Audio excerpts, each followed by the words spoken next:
신명기 28장 15절로 29장 1절까지의 말씀입니다. 제가 보통 이렇게 나눌 때 어떤 분들은 질문을 하시더라고요. 왜 28장이면 28장 끝까지 안 하고 29장까지 가느냐? 이런 경우가 가끔 있거든요. 이유가 뭐냐면 원래 구약이 되었던 신약이 되었던 장절은 없었습니다. 나중에 우리가 편의상 한 것이기 때문에 그것을 내용적으로 본다든가 이 문법적으로 볼 때 꼭 잘 맞지 않는 경우가 있어요. 그래서 저희가 설교를 할 때는 그 내용에 맞춰서 이렇게 분류를 합니다. 참고하시고요. 지난주에 하나님의 말씀을 지켜 행하면 복을 받는다는 이야기를 했었습니다. 그래서 계시록 1장 3절의 말씀을 결론으로 저희가 상고해 보았는데 말씀을 읽는 자, 듣는 자, 그 다음에 기록된 것을 지키는 자에게 복이 있다고 했습니다. 때가 가까움이니라. 언제인지는 모르지만은 예수님께서 말씀하신 그 때의 징조가 보이고 있어요. 그래서 정말 이때에 깨어서 하나님의 말씀 가운데 거하시는 모두가 되시기를 주님의 이름으로 축원드립니다. 오늘 말씀은 굉장히 길죠. 28장에 68절까지 있고 또 29장 1절까지 들어가는데 불순종과 저주에 대한 내용입니다. 이 순종과 복에 관한 내용보다 3배 이상 되는 내용이죠. 굉장히 디테일하게 나와 있는데 오늘 말씀을 좀 참고해 보도록 하겠습니다. 28장 1절에 보시면 지난주 본문이었는데요. 네가 네 하나님 여호와의 말씀을 삼가 듣고 내가 오늘 내게 명령하는 그의 모든 명령을 지켜 행하면, 한어 성경에서 볼 때는 그렇게 정확히 안 남아 있습니다만 영어 성경에는 if you faithfully obey, 이렇게 하면 복을 주겠다는 거죠. 그래서 오늘 15절을 보시면 마찬가지입니다. 순종하지 아니하여 지켜 행하지 아니하면 이라고 되어 있는데 영어 성경에는 if you will not obey, 만약에 순종하지 않으면 입니다. 조건이 붙어 있는 것이에요. 불순종의 결과가 무엇인가 제가 오늘 쭉 보시면은 나와 있는데요. 이것을 다 일일이 말씀을 나눌 수는 없습니다. 그런데 처음에 보시면은 성읍에 나가도 저주를 받고 들에 나가도 저주를 받고 쭉 마지막에 적들의 종으로 팔려가는데 살 사람이 없다. 완전히 비참한 모습이죠. 한번 이 내용을 쭉 살펴보시기 바랍니다. 이 중에 한 가지라도 보세요. 이 중에 한 가지라도 우리 삶에서 계속 남아있다면 굉장히 고달픈 삶이 될 것입니다. 예를 들어서 맨 오른쪽 위에 있는 거 보시면 열매를 거두지 못한다고 되어 있어요. 열심히 일은 하는데 소득이 없는 겁니다. 힘들겠죠. 가정이 무너지는 것도 그것만 생겨도 힘들 것이고 병에만 걸려도 힘든 것이고 여러 가지입니다. 근데 이게 한꺼번에 다 몰려오는 거예요. 지난주에 14절까지는 복에 관한 내용이었고요. 오늘은 저주에 관한 내용인데 제가 처음에 설명드렸던 것처럼 조건이 붙습니다. 하나님께 순종하면 하나님의 복을 내려주실 것이고 불순종하면 하나님의 저주가 임한다. 그러면 얼핏 들으면 그러면 내가 어떻게 하는가에 따라 달라지는구나. 내가 잘하면 복을 받고 내가 잘못하면 저주를 받으니 it's up to me. 그럼 어디까지 갈까요? 구원도 내가 하기 나름이에요. 내가 잘하면 구원받고 못하면 구원을 잃어버리는 거죠. 못 받든지. 그럼 어떻게 될까요? 나 위주로 살게 됩니다. 내가 잘하면 기분이 좋고 내가 조금 부족하면 내가 구원받은 거 맞나? 고민하게 됩니다. 근데 우리가 우리를 믿을 수가 없어요. 어떨 땐 잘하죠. 정말 하나님의 복을 받고 구원받은 백성처럼 잘할 수가 있는데 그때는 구원받은 거고 지금 이 논리를 보면 만약에 남을 미워하고 하나님께서 저주를 주시는 그러한 생각과 행동을 하고 있으면 구원을 못 받은 거예요. 그러면 구원을 받았다가 못 받았다가 왔다 갔다 하는 게 돼요. 내 뜻대로. 그럼 하나님은 안 계신 거예요. 이 논리는 안 됩니다. 많은 사람들이 자기의 일에, 자기의 공의, 자기가 행하는 모든 것에 거기에다가 사활을 겁니다. 굉장히 위험한 거예요. 사람이 항상 나이스할 수도 없고요. 글쎄 악한 사람은 항상 악한 사람이 있는지 모르겠지만은 사람은 사람을 믿을 수 없어요. 그래서 우리는 모든 것이 하나님의 은혜다. 에베소서 2장 8절 9절 지난주에 제가 소개해드렸던 말씀이었습니다. 이것을 이 본문을 조금 제가 설명을 드리고 싶은데 굉장히 교리적으로 복잡한 문제예요. 나의 행위와 하나님의 은혜와의 관계를 보셔야 되는데 결국은 하나님께서 에베소서 2장 10절을 보시면 선행에 관한 이야기가 나오죠. 그러니까 은혜로 구원을 받으면 그 결과로 선행을 하는 겁니다. 내가 아버지의 아들이면 그 결과로 아버지를 닮아가는 것처럼 자연스러운 결과예요. 그것을 바꿀 수는 없어요. 예를 들어 보겠습니다. 이게 뭐 좋은 예는 아니지만 그래도 비슷한 얘기 때문에 오늘 이관호 집사님 기도하실 때 3월 이제는 봄의 기운이 온다 이런 말씀 하셨어요. 올 겨울이 좀 지나간 겨울이 조금 추웠습니다. 눈도 많이 왔고요. 예년에 비해서. 그러면 이제 12월, 1월 엄청 추울 때 봄을 앞당기자. 그래서 밖에 나가서 모닥불을 매일 피웁니다. 내가 열심히 모닥불을 피워도 때가 안 되면 봄은 오지 않습니다. 이 계절을 바꿀 우리는 능력이 안 돼요. 그렇죠? 그래서 내가 어떻게 하는가에 따라서 하나님이 계획을 바꾸신다. 이건 말이 안 되는 거예요. 하나님께서 계획하신 때 하나님의 방법으로 그 계절은 오게 되어 있습니다. 그렇게 보시면 어느 정도 이해가 되실 줄 믿습니다. 그러면 하나님을 떠나는 게 되는데 불순종을 하게 되면 하나님을 떠나게 됩니다. 여기 보시면 여호와께서 너와 내가 세울 내 임금을 너와 내 조상들이 알지 못하던 나라로 끌어가시리니 내가 거기서 목석으로 만든 다른 신들을 섬길 것이며 이스라엘 민족은 하나님께서 선택하신 민족이었어요. 그런데 그 민족이 다른 데로 가는 겁니다. 예를 들어서 내가 부모님이 있는데 집을 떠나서 내가 voluntarily 자원해서 떠난 게 아니라 쫓겨납니다. 다른 집에 가면 얼마나 서럽겠어요. 특히 어린아이들은. 그렇죠? 지금 그런 모양이 되는 겁니다. 근데 목석으로 만든 다른 신들을 섬긴다. 아무 의미 없는 우상들을 섬기게 되는 거죠. 우상들은 하나님이 아니기 때문에 아무 능력이 없습니다. 그러면 우리가 다른 종교로 개종을 하는 이야기냐? 그거는 또 아니죠. 그럴 수도 있지만 그 이상의 의미가 들어와 있습니다. 우리는 하나님을 떠나게 되면요. 반드시 다른 것으로 그 빈 공간을 채웁니다. 여기서 보는 우상이 될 수 있지만은 우리의 재물이 될 수도 있고요. 우리의 명예, 어떤 경우는 자식이죠. 동양 문화가 많이 그런 것 같아요. 자식이 생기면 자식 위주로 살게 됩니다. 그럼 자녀가 우상이 되는 겁니다. 자녀 때문에 교회를 빠지는 경우도 있고 자녀 때문에 신앙생활이 힘들어지는 경우가 꽤 있습니다. 네. 한번 생각해 보세요. 어떤 분들은 뭐 취미생활 때문에 주일을 거르시는 분도 계신데 그리고 하나 말씀하신 것이 이 워닝인데요. 네가 모든 것이 풍족하여도 기쁨과 즐거운 마음으로 네 하나님 여호와를 섬기지 아니함으로 말미암아라고 말씀하셨어요.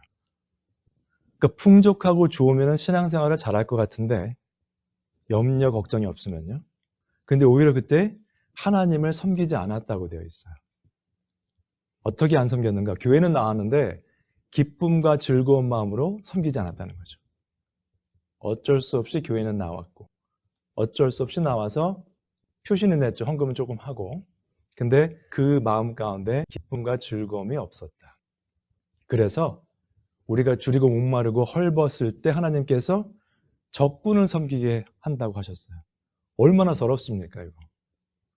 지금 먹고 살기도 힘든데 남의 우리의 적이 되는 사람, 그들을 섬기고 그들이 우리를 멸할 것이다.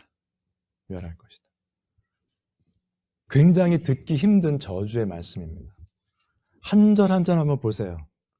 너무 심한 저주가 지금 계속 들어가 있습니다. 우리가 듣기에는. 사실은 45절에 한번 더 강조를 하세요. 내가 네 하나님 여호와의 말씀을 청종하지 아니하고 내게 명령하신 그의 명령과 규례를 지키지 아니하므로 이 모든 저주가 내게 와서 너를 따르고 내게 이르러 마침내 너를 멸하리니. 마침내 멸한다. 영어 성경이나 원문을 보시면 완전히 take over 하는 거예요. 끝까지 다 멸해버리는 겁니다. 하나도 남기지 않고. 조금 남겨놓으면 힘이라도 있을 텐데 도저히 살아남을 수 없는, 재기할 수 없는 그러한 지경에 이른다는 이야기입니다. 여러분, 그래서 성경 말씀을 전하는 목회자의 입장에서 볼 때 이런 본문을 사실은 설교하시는 분들이 많지는 않고 쉽진 않습니다. 여러분들이 한번 성경을 통독해 보시면 특히 구약에는 대부분의 이런 말씀이 많이 나와 있습니다. 복의 말씀도 있고 하나님께서 우리를 구원해 주신다. 좋은 말씀이 많이 있지만은 많은 경우에 이런 워닝 패시지예요. 경고의 말씀이고 심판의 메시지입니다. 경각심을 주시는 거죠. 그런데도 이스라엘은 어떻게 했죠? 광야에서 하나님을 거부했습니다. 신명기도 광야 40년 끝나는 시기에 써진 말씀이거든요. 한번 저희가 이 시리즈를 한 2달 정도면 끝날 것 같은데 앞으로 계속 보세요. 정말 희망이 되고 소망이 되고 기쁨이 되고 위로가 된다. 이런 말씀이 많이 안 나옵니다. 앞으로도. 마침내 너를 멸한다. 저주의 예를 참 안 좋은데 저주의 예를 하나만 들겠습니다. 오늘 본문에 나온 건데요. 53절에 나왔어요. 내가 적군에게 애워싸이고 맹렬한 공격을 받아 곤란을 당함으로 네 하나님 여호와께서 내게 주신 자녀 곧 네 몸에 소생의 살을 먹을 것이라. 사람을 먹는다는 거예요. 그것도 자기 자녀를. 가장 끔찍한 저주입니다. 이건 상상도 할 수 없는.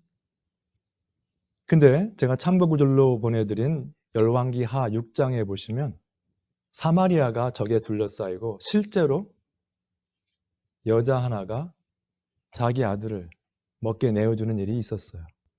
그리고 예레미야와 에스겔서 등등 여러 군데에서 비슷한 예언을 하십니다. 그러한 일이 생길 것이라. 여러분 지금 보실 때 그게 뭐 가능할까? 그냥 듣기만 해도 끔찍하고 이건 뭐 상상할 수 없는 일인데 그런 일이 실제로 일어났죠. 이스라엘에. 그런데 여러분 그거보다 더 끔찍한 게 있습니다. 사실은 구원과 구원받지 못한 것의 차이는 지금 우리가 상상하는 것 이상입니다. 마태복음 25장을 보시면은 마지막 때에 관한 이야기가 나옵니다. 예수 그리스도께서 재림하실 때 어떠한 일들이 일어나는가? 지금 우리는 이 삶에 살면서 우리 자녀손에 대해서 혹은 그런 끔찍한 저주에 대해서 굉장히 힘들겠다 생각하지만은 지금 보시는 본문은 영원한 저주입니다. 같이 한번 읽으시죠. 시작. 인자가 자기 영광으로 모든 천사와 함께 올 때에 자기 영광의 보좌에 앉으리니 모든 민족을 그 앞에 모으고 각각 구분하기를 목자가 양과 염소를 구분하는 것 같이 하여 양은 그 오른편에 염소는 왼편에 두리라. 중동 지방에 양이 많이 키워지고 있습니다. 염소도 많이 키워지는데 역사학자들에 의하면은 염소를 먼저 키웠다고 해요. 정확한 것인지는 모르겠습니다만 그 메소포타미아 지역부터 보면은 염소가 먼저 키워졌고 양이 나중에 들어왔는데 오히려 양이 더 파퓰러하게 된 거죠. 그런데 그 양과 염소가 이렇게 섞여 있으면요 잘 구별이 안 된다고 합니다. 그래서 목자가 아니까 목자들은 정확히 알거든요. 그래서 목자들이 이렇게 쭉 가서 푸른 초장과 잔잔한 물가로 가서 양떼들을 몰고 오죠. 그러면 저 혼자 가는 게 아니고 다른 목자는 자기의 또 양떼들 데리고 옵니다. 그러면 다 먹이고 갈 때 어떻게 할까요? 막 섞여 있어서 누가 누군지 모를 것 같은데 목자도 자기 양을 알고 그 양들도 자기 목자를 알아요. 그래서 쫙 또 갈라져서 갑니다. 네, 그래요. 그래서 섞여 있으면 모르지만 나중에는 구별이 된다는 거죠. 양과 염소도 마찬가지입니다. 함께 섞여 있으면 같이 다 신앙생활 하는 것 같아요. 교회에 나오는 것 같고 다 성가대 쓴 것 같고 그렇지만은 마지막 때에 예수님께서 그것을 나누신다는 거예요. 진짜와 가짜가 드러나는 겁니다. 교회에 온다고 다 신앙생활 하는 거 아니죠. 그래서 오른편에 있는 양은 구원을 받은 것이고 왼편에 가는 염소는 구원을 받지 못한 자들입니다. 그 열처녀의 비유와 같은 거죠. 그렇죠? 같은 장소에서 같은 목적을 가지고 같은 옷을 입고 신랑을 기다리면서 기름을 준비했는데 5 처녀는 선택받았고 5은 그렇지 못했다는 거죠. 뭔가 달랐죠. 근본적으로. 생각하시면요. 이렇게 나옵니다. 왼편에 있는 자들에게 이르시되 저주를 받은 자들아 나를 떠나 마귀와 그 사자들을 위하여 예비된 영원한 불에 들어가라. 여러분 지금 저희가 읽은 끔찍한 저주가 문제가 아닙니다. 영원한 불에 들어간다는 것은 죽고 싶어도 더 죽을 수가 없어요. 계시록에서는 그것을 2번째 사망이라고 기록하고 있습니다. 육신적으로 지금 한번 죽을 수는 있죠. 근데 마지막 때 하나님께서 마지막 심판하실 때 계시록 20장에 나오는 것처럼 그때는 죽지 않아요. 그러니까 영생이라는 게 영원히 살아있는 것은 그 개념은 선택받은 자나 구원받지 못한 자나 같습니다. 구원받은 자는 영원한 복을 누리는 것이고 구원받지 못한 자들은 영원한 저주예요. 영원한 불에 들어가는 겁니다. 계속 고통을 받는 거죠. 여러분 우리가 불에 잠깐만 뒤어도 한동안 아프잖아요. 근데 영원한 불에 들어가서 계속해서 고통을 받고 저주를 받는다. 우리가 상상할 수 없는 모습입니다. 그래서 계시록 20장 15절에 이렇게 나왔습니다. 누구든지 생명책에 기록되지 못한 자는 불못에 던져지더라. 마지막 크고 흰 보좌의 심판의 말씀입니다. 덴마크의 신학자 겸 철학자 겸 문학을 많이 공부했던 한국 발음으로는 키에르케고르라는 철학자가 있었습니다. 19세기의 철학자인데 그분은 정신적으로 문제가 많았어요. 젊은 나이에 타계했습니다만 그분이 이런 얘기를 했습니다. 그때 당시에는 종교 생활하면 크리스찬이잖아요. 그렇죠? 그래서 그분이 이렇게 얘기를 했는데 How to be a Christian in Christendom. 뭐냐면 이 크리스찬 사회에서 기독교가 지배를 이루고 있는 사회에서 어떻게 진정한 그리스도인으로 살아나가 굉장히 힘든 문제라는 거죠. 벌써 지금 19세기니까 한 200년 전 이야기입니다. 그때 이 사람은 이걸 고민했어요. 사방에 다 크리스찬이라고 하는데 진정한 크리스찬으로 사는 것이 너무 힘들다 그 얘기를 하신 거예요. 지금은 어떤가요? 교회에 나오시면 다 크리스찬 같고 우리 성도 여러분들도 일반적으로 만나시는 분들이 대부분 믿으시는 분들일 거예요. 믿음 생활 하신다는 분들일 겁니다. 그런데 그 가운데서 진정한 크리스찬으로 사는 것이 매우 힘들다 그런 얘기를 했고요. 가짜 종교 생활하는 사람들, 크리스찬이라고 하면서 그렇게 사는 사람들 가운데서 진정으로 크리스찬으로 사는 것이 힘들다는 그 얘기를 한 거예요. 왜 힘들까요, 여러분? 이분이 한마디를 더 했습니다. 믿음 생활이 힘든 거, 믿기 힘든 것은 우리가 순종하기 힘들기 때문에. It is so hard to believe. 왜냐하면 요한복음 6장에도 그랬거든요. 이 말이 어렵다. 무슨 뜻입니까? 하기 싫다는 얘기예요. 예수님께서 말씀하시니까 다 떠나갔어요. 근데 요한복음 6장에서 수많은 무리가 떠나간 게 아니고 수많은 제자들이 떠나갔습니다. 12명만 남았죠, 나중에. 너희들도 가려느냐? 그 문제가 뭐냐면 그 떠난 사람들이 진정한 제자였느냐의 문제입니다. 그때까지는 다들 제자였어요. 예수님의 제자. 오병이어의 기적도 체험하고 말씀도 듣고. 근데 어느 순간 이 말은 내가 순종할 수 없겠다. 이해도 안 된다. 떠나버린 거예요. 그러면 우리의 믿음 생활, 우리의 순종하는 거, 아까 말씀드렸던 복을 누리는 삶은 어디서부터 시작되는가? 성경 말씀이 하나님의 말씀임을 믿으시는 거에서 시작됩니다. 성경 말씀을 믿지도 않는 분들한테 이렇게 살아야 됩니다. 천국과 지옥이 있습니다. 그걸 안 믿는데 무슨 상관이에요? 아무 상관이 없죠. 천국도 안 믿고 지옥도 안 믿는데. 영원한 형벌도 믿지 않는 분들한테 아무리 얘기를 해도 되질 않는 거죠. 그래서 우리의 신앙생활의 시작점은 바로 성경 말씀이 하나님의 말씀, 변하지 않는 진리의 말씀이라는 것을 믿게 되면서부터입니다. 그러면 요즘 세상은 어떤 세상입니까? 포스트모더니즘이죠. relativism. 뭐냐면 상대적인 거예요, 전부 다. 당신은 당신 생각이 맞다고 하니까 오케이. 나는 내 생각이 맞으니까 나도 오케이. 서로 리스펙트 합시다. 그런 사회예요. 무엇을 해도 절대 진리는 없어요. 기준이 없어요. 다 자기 자신이 기준입니다. 그런 사회이기 때문에 절대 진리, 변치 않는 하나님의 말씀이 있고 그 말씀을 우리가 순종해야 된다는 것이 안 들어갑니다. 그 사람들의 생각에는. 이해가 되질 않아요. 자기의 생각을 버려야 되거든요. 그 말씀에 순종하려면. 근데 자기가 옳다고 믿는 것이 너무 강해요. 요즘 사람들을 보면. 근데 그 생각이, 그 신념이 어디서 나오냐면 자기가 배운 거, 자기의 경험입니다. 그렇겠죠. 자기가 배우고 경험한 거. 열심히 유튜브 보고 배운 거, 뭐 이런 거 있잖아요.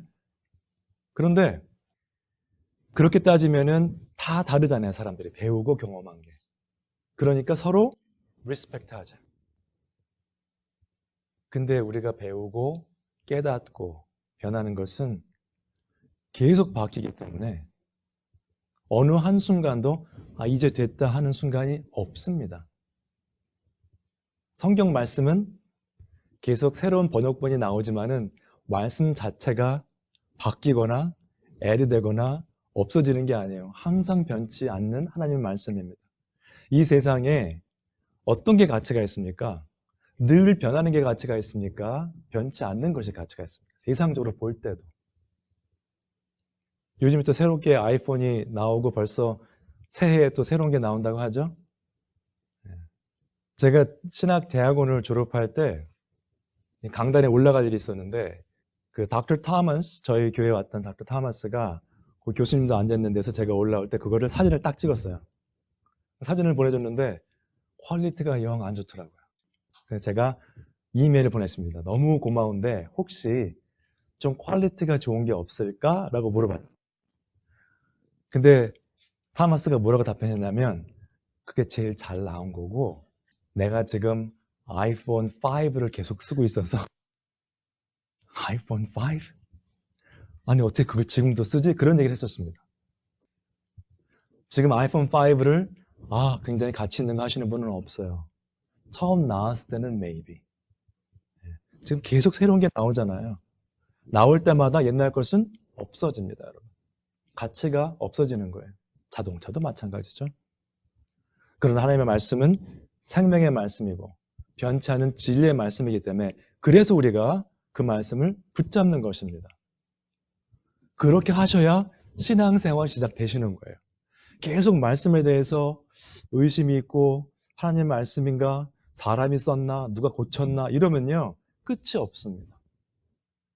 혹시 그런 질문이 있으시면, 궁금증이 있으시면 언제든지 연락 주시기 바랍니다.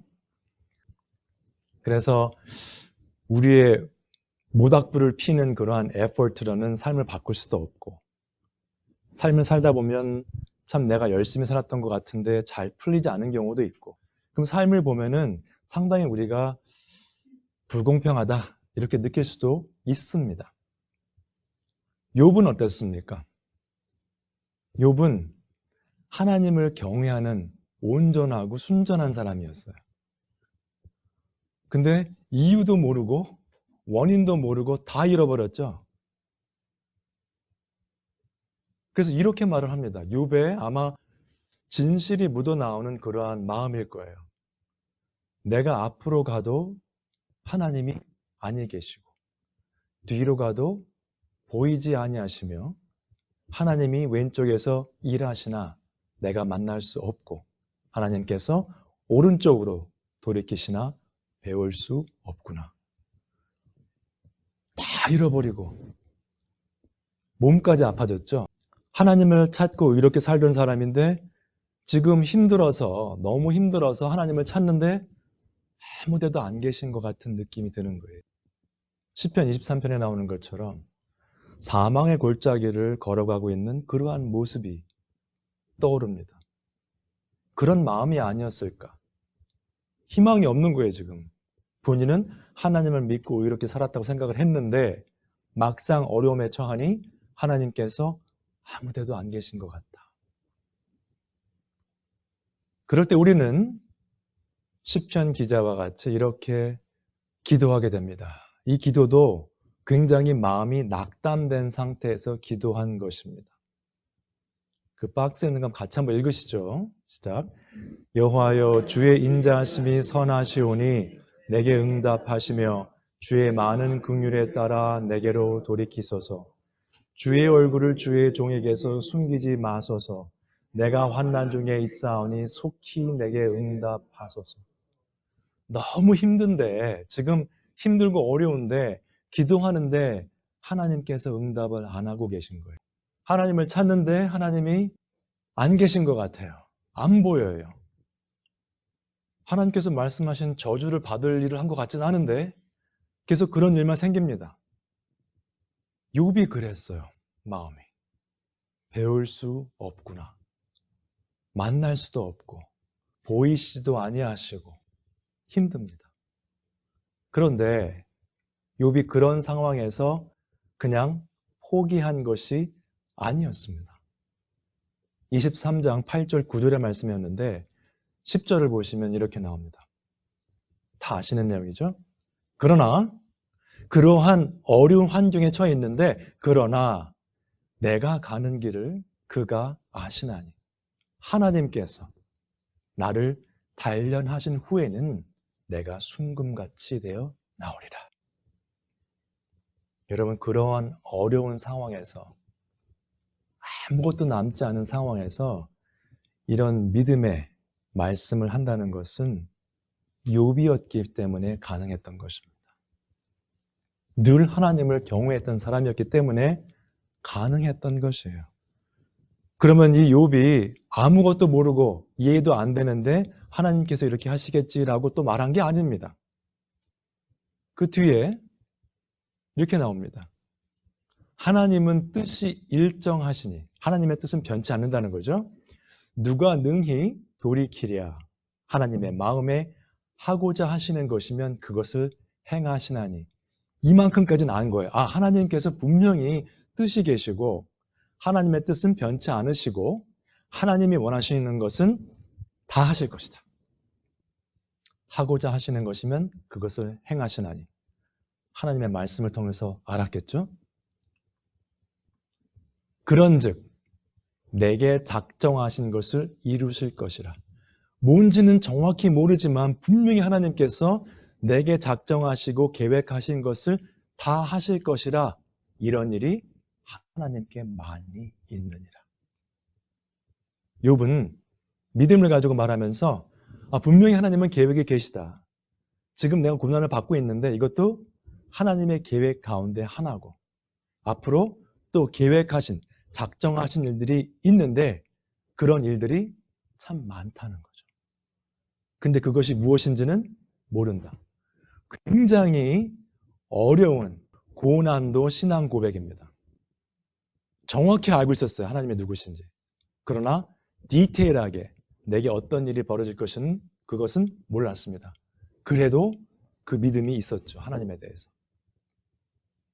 여러분들의 삶 가운데 어려운 일을 겪고 계시다면 여러분들은 눈에 보이지 않고 배울 수도 없고 찾을 수도 없는 그러한 느낌이 드는 하나님이 발견되었을 때 어떤 믿음의 고백을 하십니까? 여러분 삶을 살다 보면 만사형통하는 경우는 별로 없습니다. 사실. 계속 무슨 일이 있잖아요. 그냥 부디 욥의 모습을 보시면서 그 가운데 하나님께서 작정하신 걸 다 행하시는데 내 삶에도 계획하신 것이 많이 있을 것이다. 그것을 꼭 믿으셔서 흔들리지 않으시는 여러분들 되시기를 주님의 이름으로 축원드립니다. 그렇다면 우리는 우리의 삶을 돌아봐야 되겠습니다. 계시록에 나오는 라오디게아 교회에 대한 말씀입니다. 잘 아시는 본문이죠, 여기도. 내가 이같이 미지근하여 뜨겁지도 아니하고 차지도 아니하니 내 입에서 너를 토하여 버리리라. 여러분 신앙생활 하면서 우리가 교회에 나오면서 아니면 가정에서 직장에서 우리가 막 바쁘게 막 해야 되는 건 아닙니다. 그러나 마음 가운데 늘 그 생각을 하셔야 돼요. 여러분 예전에 예수님 믿으시기 전에 취미생활 하시잖아요. 그러면 뭐 바둑을 좋아한다든가 당구를 치신다든가 그러면 밤이고 낮이고 그 생각만 합니다. 좋거든요. 하고 싶거든요. 친구들 만나서 놀고 싶거든요. 그런데 믿음 생활하는 사람은요. 직장에서 일을 할 때도 하나님께 하듯 하고 그죠? 운전을 하면서도 늘 기도하는 마음으로 해야 되고 하나님과 늘 동행하는 마음이 있어야 돼요. 근데 이쪽 교회 사람들은 뭡니까? 미지근하여 뜨겁지도 아니하고 차지도 아니하니 그냥 습관적으로 나오는 겁니다. 교회에. 습관적으로 성가대를 섬기는 거예요. 내 입에서 너를 토하여 버리리라. 저주의 말씀이죠. 내가 말하기를 좀 괜찮게 사시는 분들인가 봐요. 이 교회 분들이 그랬었나 봐요. 나는 부자라 부유하여 부족한 것이 없다 하나 하나님의 은혜다. 난 잘 먹고 잘 산다. 이 사람들의 말할 때 나는 부자라 부유하여 부족한 것이 없다 하는 것은 세상적인 모습입니다. 물질적인 면에서 부유한 거죠, 이 사람들. 그러나 내 곤고한 것과 가련한 것과 가난한 것과 눈먼 것과 벌거벗은 것을 알지 못하는도다. 영적으로는 벌거숭이에요. 본인은 못 보고 있습니다. 하나님께서 경고하시는 거죠. 그래서 또 징계하시면서 기회를 주십니다. 물론 내가 사랑하는 자를 책망하여 징계하노니 그러므로 내가 열심을 내라. 회개하라. 지금 교회 생활 열심히 하고 있는데요. 지금 교회에서 많이 섬기고 있는데요. 그러나 회개라는 거죠. 속 사람을 보시기 때문에 중심을 보시기 때문에 하나님께서는 회개하라는 말씀하셨어요. 이것은 뭡니까? 그 말씀을 듣고 그 말씀대로 회개하라는 거죠. 제가 지난 수요 모임 때도 말씀을 드렸습니다만 회개는 뭡니까? 간단하게 말씀드리면 내가 원하는 방향이 이쪽이에요. 운전하고 가시는 거예요. 지금 내가 원하는 방향으로. 근데 GPS를 들어보니까 맞는 방향이 이쪽입니다. 그러면 어떻게 해야 되죠? 유턴 해야죠. 그럼 좀 가다 보면 이쪽으로 가는 게 맞죠. 오케이. 나는 유턴을 했는데 GPS는 계속 take a U-turn. take a U-turn 그럼 뭐예요? 아직 유턴을 안 한 거예요. 나는 회개한 것 같은데 안 한 거죠. 뜨겁지도 아니하고 차지도 아니하니. 회개하셔야 돼요. 회개해서 하나님께서 원하시는 방향으로 가셔야 됩니다. 기회를 주시는 거예요. 그래서 여기 보시면 너를 토해버리겠다는 말씀하시고 회개하라는 말씀하셨잖아요. 토해버린다는 것은 저주입니다. 회개하라는 말씀은 기회를 주시는 거예요. 신명기 28장에 쭉 나온 저주의 말씀들은요. 우리에게 기회를 주는 말씀이라고 보셔야 됩니다. 회개하라는 거죠. 회개.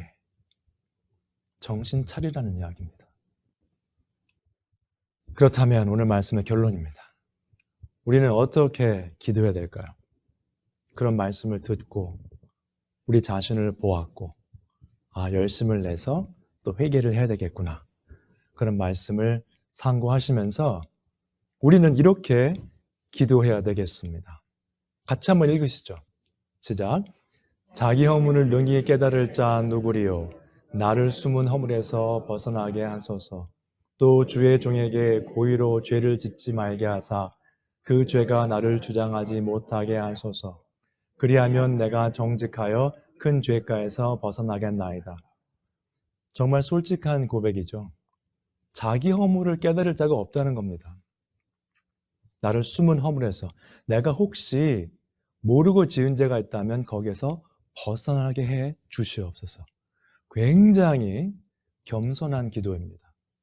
주의 종에게 고의로 죄를 짓지 말게 하사 그 죄가 나를 주장하지 못하게 하소서. 그리하면 내가 정직하여 큰 죄가에서 벗어나겠나이다. 마지막 절 같이 한번 읽으시죠. 시작. 나의 반석이시요 나의 구속자이신 여호와여, 내 입의 말과 마음의 묵상이 주님 앞에 연락되기를 원하나이다. 내 입의 말과 마음의 묵상은 무엇입니까? 먼저 마음의 묵상은 내가 생각하는 것입니다. 내 머릿속에 내 마음 가운데 있는 생각, 그 다음에 그로 인해서 나오는 입의 말이죠. 생각하는 것이 나오잖아요. 그러면 생각하는 것과 행동하는 것, 내 삶의 모든 것이 주님 앞에 연락되기를 원합니다라는 기도입니다. 한어에는 연락이라고 되어 있는데요. 그 뜻을 영어에서는 be acceptable in your sight. 하나님 보시기에 합당하게 해 주시옵소서.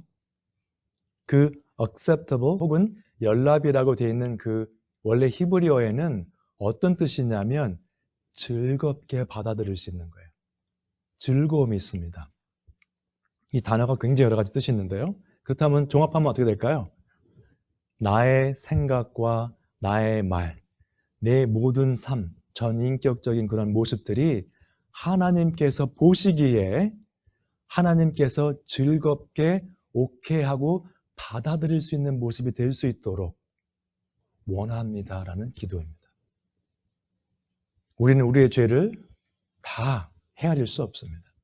낮은 마음으로 하나님께 나오셔서 이런 기도를 하시고 삶을 돌아보시고 또 내가 회개할 부분이 있다면 회개하셔서 삶 전체가 예수님 다시 오시는 그날까지 하나님 보시기에 합당한 아름다운 삶을 누리시면서 또 그 복을 주위 분들과 함께 나누시는 우리 모두가 되시기를 주님의 이름으로 축원드립니다.